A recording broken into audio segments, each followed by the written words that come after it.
बात करते हैं आपके भविष्य यानी कि आपके बच्चों की। अगर आपको संतान सुख नहीं मिल रहा है या बच्चे गलत संगत में पड़कर अपना भविष्य खराब कर रहे हैं तो आपको महाशिवरात्रि पर कौन सा खास उपाय जरूर करना चाहिए आज के दिन, आइए पंडित जी से जान लेते हैं। पंडित जी, ये भी महत्वपूर्ण सवाल है, क्या ऐसी पूजा कर सकते हैं, उपाय कर सकते हैं या ये कोई मंत्र जप कर सकते हैं जिन्हें अभी संतान सुख की प्राप्ति नहीं हुई है, आज के दिन उनको ये खुशखबरी मिले? देखो, ज्योतिष शास्त्र में बहुत से ऐसे योग होते हैं जिसमें संतान प्राप्ति नहीं होती है। जैसे मानसागरी में लिखा हुआ है, चैकादशे यदि राहु सिख पंचमे स्थितो भवेत सुताननम न दृश्यन्ते यद्यप इंद्रोऽपसेव्यते।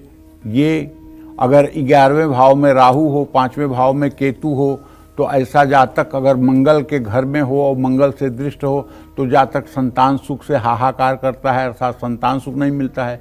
सूर्य मंगल किसी की पुरुष की कुंडली में 8वें भाव में बैठे हों तो चाहे 20 शादियां कर ले, कोई सारी स्त्रियां बंध्या हो जाती हैं, संतान योग नहीं बनता है। इसी तरह से अगर पंचम भाव का स्वामी पापक ग्रहों के साथ हो जाए, अस्त हो जाए, शुक्र अस्त हो जाए, शुक्र निर्बल हो जाए तो ऐसा व्यक्ति नपुंसकता को प्राप्त हो जाता है, संतान प्राप्ति नहीं होती है। इसी तरह से किसी कन्या की कुंडली में अगर सूर्य शुक्र के साथ अस्त हो जाए तो ऐसी कन्या का वो मतलब कि ट्यूब जो है वो ब्लॉकेज हो जाता है, अंडे ठीक से नहीं निकलते हैं, संतान प्राप्ति में बाधा होती है। तो कहने का मतलब ये है कि अगर आपके साथ कोई ऐसा विकार है और अब तक संतान सुख से आप वंचित हैं तो हमारा कहना है कि आपको, अगर आप संतान है और आपका कहना नहीं मानती है, मन मौजी हो गई है, गलत संगत में पड़ गई है, तो ऐसे में आज महाशिवरात्रि पर भोलेनाथ के साथ साथ भगवान गणेश की भी पूजा करिए। गणेश जी को दुर्वा और लड्डू चढ़ाइए। रुद्राक्ष की माला से 11 बार ओम श्री गणेशाय नमः मंत्र का जप करिए। एक लड्डू संतान को खिलाइए और बाकी लड्डू परिवार में बांट दीजिए। लेकिन इसका ये एक छोटा वाला उपाय है। अगर थोड़ी सी बात बिगड़ी होगी तो बन जाएगी, ज़्यादा बात बिगड़ी होगी तो इस उपाय से नहीं बनेगी।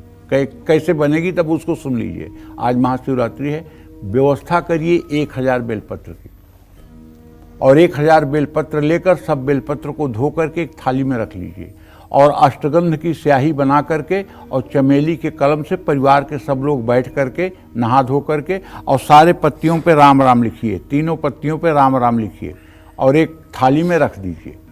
और 1000 दुर्वा ये भी व्यवस्था कर लीजिए और 30 किलो लड्डू की व्यवस्था कर लीजिए और भगवान गणेश की मिट्टी की मूर्ति ला के रख लीजिए और एक मिट्टी का पार्थिव शिवलिंग बनवा लीजिए किसी ब्राह्मण से।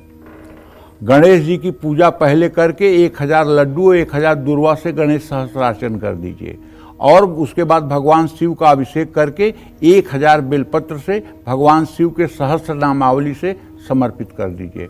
फिर कल से देखिए कि आपका बेटा कैसे रहता है, कल से देखिए कि आपके बेटी के जीवन में खुशियाँ कैसे आती हैं, कल से देखिए दुनिया कैसे बदलती है।